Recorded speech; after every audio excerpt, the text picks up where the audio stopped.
Try being an influencer for a day. Try it. Did 14 million views, only paid me $4,000. 60 packages. We're doing an unboxing. So because I've been on the internet way more than usual over the past couple months researching topics for this YouTube channel, unfortunately that has made me go on sites like TikTok that I avoided like the plague to be able to get some content for you guys, and that turns into seeing a lot of these influencers just honestly be completely out of touch with reality. And it seems like almost every week there's some sort of drama of somebody else saying wild things or doing crazy stuff, and we're going to be checking out a lot of these different cases because I think this has been happening for years now, and they have been getting called out, but especially over the past year or so, where a lot of normal everyday people who are the majority of the viewers for these bigger influencers are beginning to hurt for money more. You know, they're not out frivolously spending anymore. A lot of people are in debt, barely being able to afford car payments, house payments, groceries, and then seeing some of these influencers complain about having to unbox all these free promotions that they got from these brand deals. We have washed up YouTubers not wanting to get a 9-to-5 job. I mean, it goes all over the place. So we got a lot of clips and a lot of different niches to go over. But let me know what you guys think in the comments down below, and I'll use some of your comments for future videos. But we're going to get started with one that I had absolutely no knowledge of because I just generally never watch these videos. This is the entire beauty and makeup scene in general. Now, you know, shocker, I didn't know too much about makeup influencers, but I do know that these products are very pricey, especially the amount of different products you need to get. It racks up in price very fast, and there are hundreds, thousands of these influencers that are massive for just making makeup tutorials and brand deals about new makeup products. And you could go through many of these influencers doing unboxings and honestly complaining about doing all of these unboxings, getting thousands and thousands of dollars worth of merchandise absolutely for free. I mean, some of them are even getting paid to make videos about them specifically. And I'm glad at least some people are starting to wake up to it and see how crazy this is. They're just walking billboards for all of these companies. And you could clearly see in the consumerism in a lot of these videos definitely work. And that's why you see these videos nonstop. We have the comments for just this one single video. I've never been so jealous. I would literally be happy with one box when this influencer has what, over 100 boxes right there alone. I would have to work maybe 3 months to buy myself even half a stack, maybe. This stuff is worth my whole house. And I mean, we have thousands and thousands of comments on this video alone, but there are many copycats that are the same exact thing. But at least in the beauty and fashion world, I've seen a lot more of these TikToks starting to complain about it, showing how lavish their lifestyle is, and then complaining about how difficult it is, but we'll get to that in the next clip. Anyone else tired of watching these influencers go on brand trips every week and receive thousands of dollars in PR when you can barely afford groceries? Are any of these brands out there supporting communities? They won't. They'll just make more money off of giving their makeup to one of these giant influencers and have hundreds and hundreds of people who will buy the product just because they love this one makeup YouTuber, and they'll make way more money than doing any sort of community support. I would much rather support them than the next financial brand trip, but that is just not going to happen. These companies make way too much money off of it, and it seems like a lot of these influencers, it's going to their head. Now, the biggest one that has been taking heat for quite a while, but there has been even more recent issues, is a woman named Michaela Noguera. I'm not going to go super in depth on her alone. You can watch a lot of videos that will talk, I mean, hour plus long of just all of these things that she's done. But I think one of the biggest clips to go viral is something that is clearly out of touch. It really doesn't matter if you do or don't support her. I get up at 6 a.m. I spend about 5 to 6 hours filming video content. I spend a few hours editing that video content. Then I have to work on my other social media profiles, whatever it may be, Instagram, whatever. I'm in meetings from 12 to 5. I literally just finished work and it's 5:19. Try being an influencer for a day. Try it. Because the people who say it's easy are so far out of their minds. Try it for a day. It is not for everybody. In fact, it's for a very small handful of people who can actually do this job. You do not want to have this job. So that clip basically explains itself, but I guess she doesn't understand that a lot of people having a normal 9 to 5 doesn't mean that they just wake up at 8:30 and are in the office by 9 and clock out at 5. I mean, seems like a lot of people still sit in traffic. You got to get up way earlier if you have any children. You got to drop them off at school first. So that 6 o'clock in the morning is what a majority of people do anyway. And then her complaining about getting off at 5 o'clock, again, that's what most people do in the world. And I would venture to guess that all those meetings and all those videos that she's making throughout the day will make a significant amount more for her than anybody's normal 9 to 5. I mean, these all really end up seeming like cookie cutter, the same exact type content for all these like beauty influencers. Clearly, I'm not the demographic for their viewership, but I mean, it's them talking, putting on makeup, and then unboxing thousands of dollars worth of makeup in front of their viewers. And then everybody's jealous and they go on trips and brand deals and influencer parties, and it's kind of just rinse and repeat. But this specific person has done a lot more, from doing secret brand deals and not actually disclosing it in any of the videos, to her own accent, her voice actually not being authentic. There's a lot of instances of older videos that she's made where she doesn't have that extremely thick like New England accent. So it seems like a lot of her social media personality is not actually real. It's just there to get engagement and views and just more money and more brand deals for her. I am not okay. I'm going to Korea. Like, what? I'm going to Korea. I am not okay. Get ready with me to go to Korea. So much that I want to do there. Can't wait to go beauty shopping. I can't wait to try all the food, get all the spa treatments. I don't understand it. I don't get it. I know that this appeals more to women in the same way that all of the Mr. Beast type video people will appeal to children, and then they just get massive amount of money from the views that they'll rake in from that. A lot of this just seems very cringe to me. We'll start switching out of the beauty and makeup scene and just start going all over the place, because it doesn't really matter what type of content these days. There are always people just completely out of touch just because they make a few YouTube videos or Instagram TikToks and they think that they're above normal people. So if you're YouTubers and you make so much money, why didn't you tip? And we said, that's funny. A lot of people think YouTubers tip, but we actually don't tip. No. We used to tip when we were TikTokers. YouTubers don't tip. We have to save money for this. But if you guys want us to tip, okay, turn off your ad block. Watch this video all the way through with every single ad that we put on it, because trust me guys, you'll be supporting the workers, the freaking minimum wage workers that prepared this burger for us, okay? That we could have tipped, but you guys didn't watch enough ads.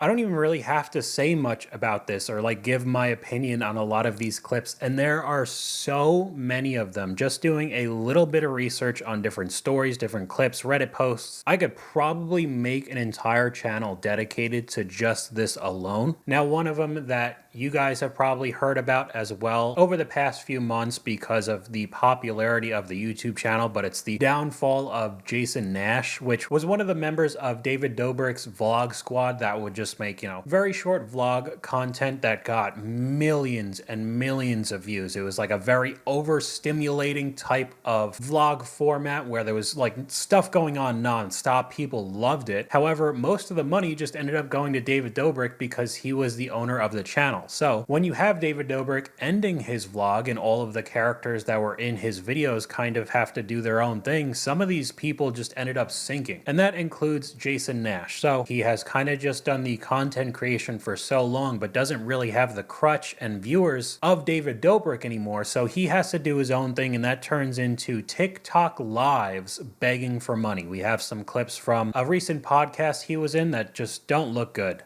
Now, look, would I be on TikTok Live if I wasn't in like a financial hole? I don't know. Probably not. But also, like, YouTube wasn't really working, and I needed to find something. OnlyFans. I can't do OnlyFans. They won't let me on there. I've tried multiple times. I've tried. They said no. No, I can't. I don't want to do OnlyFans. Yeah. And so it was like, all right. And TikTok came to me. They were like, we'll help you. And I was like, oh, that's good. I was like, okay. And so, yeah. And it's just like, It is what it is. And if you don't know what a TikTok live, basically e-beggar type of live stream is, I have it up on the screen right now. I can't have any of the audio up because it's just, at least in this one, like a dance battle with copyrighted music. It is very uncomfortable, very cringe, especially for a 50-year-old man, and basically everybody who's watching the live. Both of the people on stream will beg all of the viewers for money as they're doing dumb, uncomfortable, cringe things for views. It's very odd, and it seems like this is what Jason Nash does for a full-time living, so I guess he's doing this for hours and hours, literally yelling and screaming, begging for fans to give him money. It's very sad, and what you'd think is the most obvious thing to do is to just get a normal job after this. If your viewership tanks, your brand tanks, and you don't have a crutch like David Dobrik anymore, and you didn't save enough money to retire, you still have to go work. But this is his views on getting a normal 9-to-5 job. Right. Like, do you ever think about going To DoorDash? or to like a, did you ever think about going back to like any other job, or was like I can't do anything else. or just like, I love, electrician, obviously you do lives with him. I don't know, I just never thought it's entertainment or nothing. I don't care what it is. Like, What would you suggest I do? no, it's just that Let me get a job at Lululemon? I'm genuinely asking because anytime. Why don't I get a real job? No, Your question? No. You know what? Not to be offensive or anything, but why don't you give up? no, that's not. Why don't you give up? That's really not. I'm genuinely asking because there's the comments I see. I know why you do it. Yeah. But like, say that it's okay. You know what? Just label it like that. Why don't you get a real job? I don't have any skills. Okay, see people. I don't. See, that's why. Someone said that the other day. Why don't you get into real estate? I'm like, I hate it. I don't have a real estate license. Bo Graney was his name. Do you have any interests outside of entertainment? No. So I don't know what podcast this actually was, but the guy asking the question was being genuine. It's not like they were purposely trying to be funny and make fun of him or put him down. Everybody else was laughing and trying to make it a joke, but he was genuinely trying to ask the question, like, why don't you just go get a normal job? And then the answer is, oh, I'm useless. I don't have any skills. Well, that's what almost everybody is like who didn't get the opportunity to become TikTok famous or Vine famous, at least back then, connect with these massive YouTubers and be able to make a lifestyle out of making just dumb vlogs. I don't think people come right out of the womb being a welder or an electrician or a professional accountant. I mean, construction worker, anything, you name it. You get what I'm trying to say. That is a learned skill, whether it be from trades or a degree or just literally looking up how to do things on the internet now. The amount of information that we have at our fingertips, and his only answer is, no, I just want to do entertainment even though nobody wants to watch me anymore. So I just have to beg for money on TikTok, but I'm useless. I don't have any skills, so I'm not going to get a normal job. And the more you start seeing the out-of-touch influencers, the more they start talking. Erewhon, they start talking about the grocery store. Erewhon, I think is what it's called. But I mean, you have just screenshots like this. When you tell your nanny to start late today thinking you're saving some money, but instead just had to get the baby out of the house and spend $300 on nothing from Erewhon. I feel like a lot of these lifestyle influencers, or even like the fitness kind of section, they try to be relatable with people, at least somewhat. I don't understand how you'd post this and actually think that your fans or viewers would relate to this at all. And on the subject of relatability, I don't understand how a lot of these people will take brand deals with particular companies where I would say 99% of their viewers would have no business buying the product. Here we have a screenshot from an Instagram post from some sort of influencer. Don't think, just buy, an absolute must-have, and a link to an oversized black hoodie. And the don't think, just buy is like a dumb consumerism thing. That's a problem in and of itself, but then you realize in the caption that this hoodie, if you went to the link, was $600 for an oversized black hoodie that looks like it's from Walmart. Who do you think from your following would actually be buying this? Nobody. There's tons of instances like this. There's another one right here of somebody promoting a car seat as a brand deal, and it's only $415. It was originally $550. I guess some of these people would take the brand deal because then they could get the item for free. All they got to do is put something on their story like this, within 24 hours it's gone and they got a free $500 car seat. But this just hurts your reputation in the long run, and especially in today's today's world, all of these big influencers definitely have some sort of PR team, or they just know what would be good and bad for their brand from the amount of negative attention that a lot of these influencers have gotten over the past several years. But it's still just as prevalent today. I don't think I'll be buying a $415 car seat. Here we have another lifestyle influencer, or maybe wannabe, I guess, because the follower count on TikTok is very skewed compared to like YouTube, which is what I primarily use, obviously. But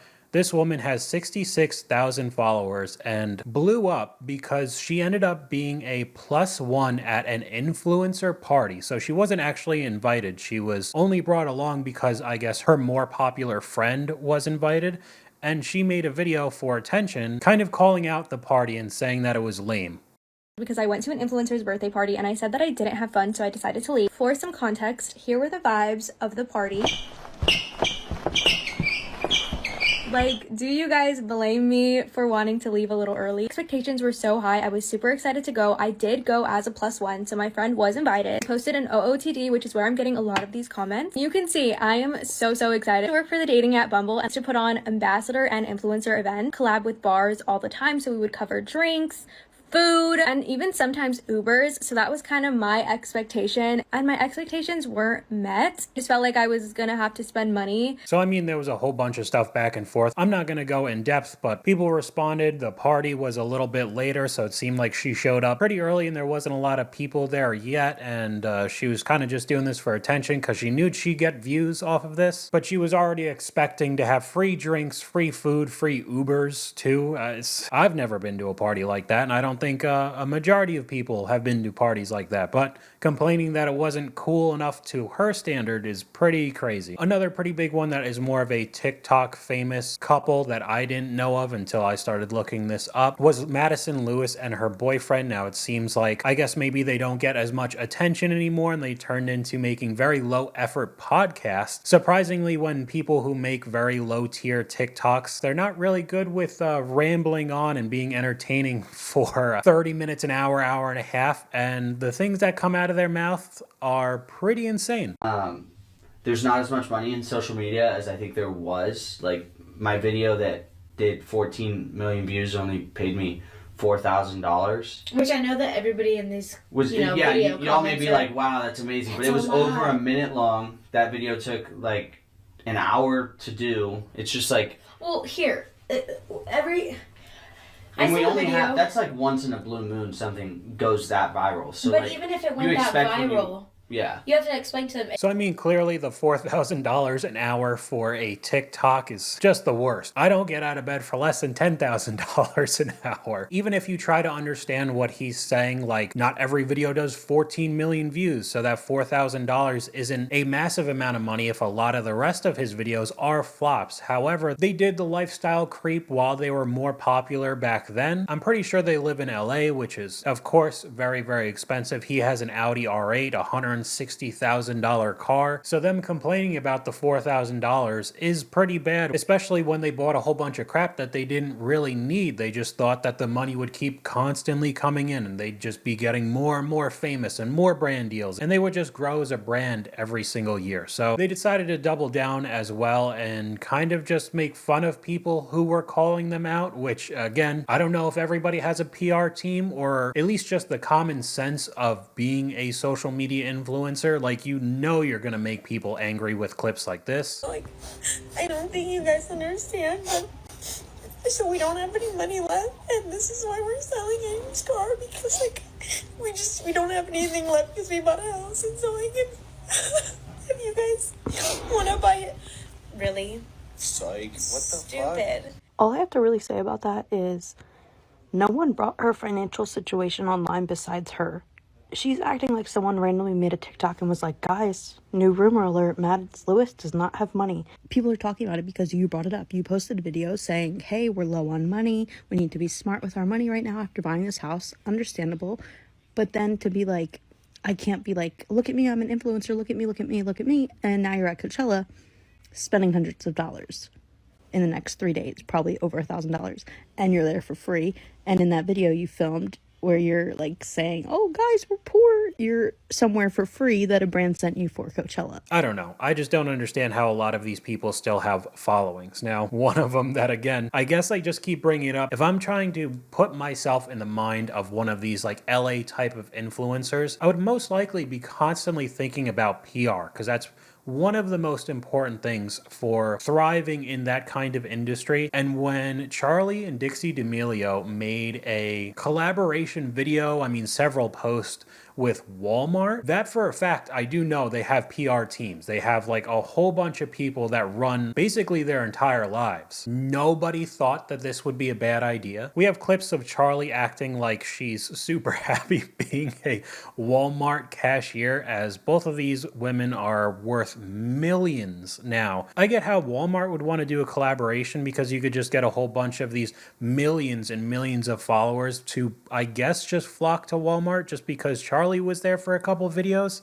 It seems dumb to me, but I guess it works. But them trying to cosplay as normal 9 to 5, $15 an hour workers when these people are crazy rich, stupid rich, it just seems so out of touch. How did nobody on their team realize that, like, maybe this won't be a good idea? You know, obviously, I bet they got paid so much money from Walmart. Overall, in the long run, it doesn't look too good for them. At least the comments on the video that is still up, they have not taken it down, did call them out on it. I wish I could cosplay being broke instead of just being broke. 88,000 likes on that one. Rent is due in 2 days and I can't pay it even though I work 2 jobs 7 days a week, but so happy you're having fun. I wish I had enough money to be able to dress up as a retail worker. There's almost 20,000 comments on this video, so I would say you could probably make your own separate video just reading off a lot of the best comments from this one. And the last one we're going over is somebody who's been on YouTube for so long and has done so many bad things that I believe it's a different type of being out of touch. It's not somebody who's become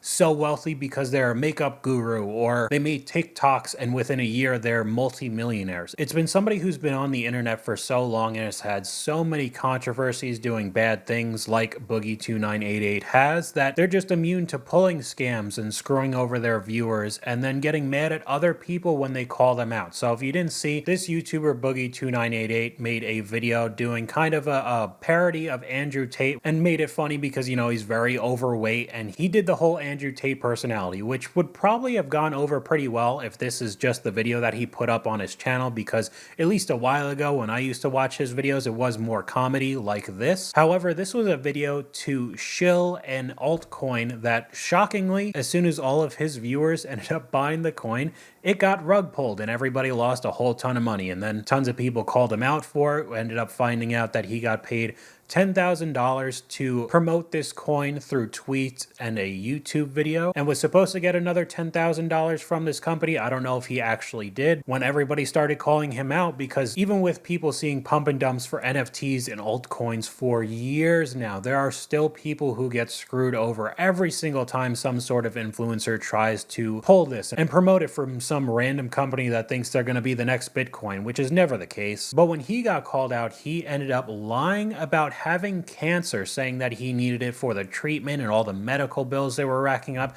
So that's why he had to shill this altcoin. But from this clip here, you could see that that was also a lie. It's just unbelievable.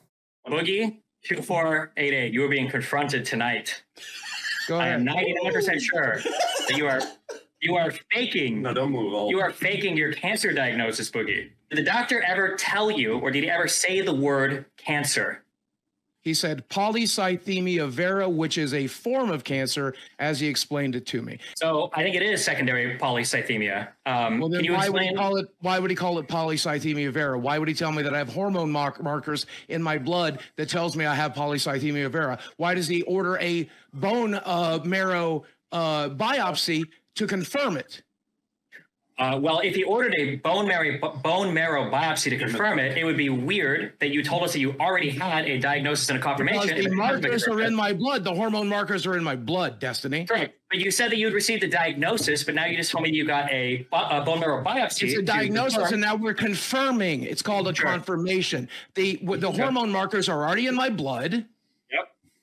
And so I think we are confirming it with the biopsy because I'm wanting to do that, because I'm praying to God I don't cancer. I just don't understand why you won't just go grab a piece of paper and just disprove them. Like you have all these feelings. So when he got called out on this podcast, there were tons of bigger YouTubers putting in massive amounts of money just to have the official diagnosis in writing being proven online, because there's no actual proof that he was diagnosed with cancer. I think it got up to around $80,000 that Boogie would have gotten from all of these YouTubers donated to help all of these medical bills if he genuinely had cancer. And of course, he denied it and refused to put the diagnosis online, even though he has put so many personal issues from his life on YouTube for attention and views nonstop. So why wouldn't he also put this up now? Again, this is a whole mess that has been deep dived by a lot of other YouTubers. If you wanted to check it out, there's clips of him jumping around, yelling at people who have called him out for actually not having cancer either. And he just hasn't shown any proof at all. And he just thinks he's immune to criticism, even though this all started from a rug pull from his viewers losing a massive amount of money and him just trying to get a quick 20 grand. But there's endless clips like this. We could even go into like the Logan Paul and all the CoffeeZilla issues with the suing and Logan Paul's NFT scam. I just want to end the video here because I don't want to go through all the bad things that these influencers do all the time. So let me know what you guys think about these clips in the comments below. YouTube thinks you'll like this video popping up right now, but hopefully you guys enjoyed this video. If you did, please leave a like and I'll talk to you guys later.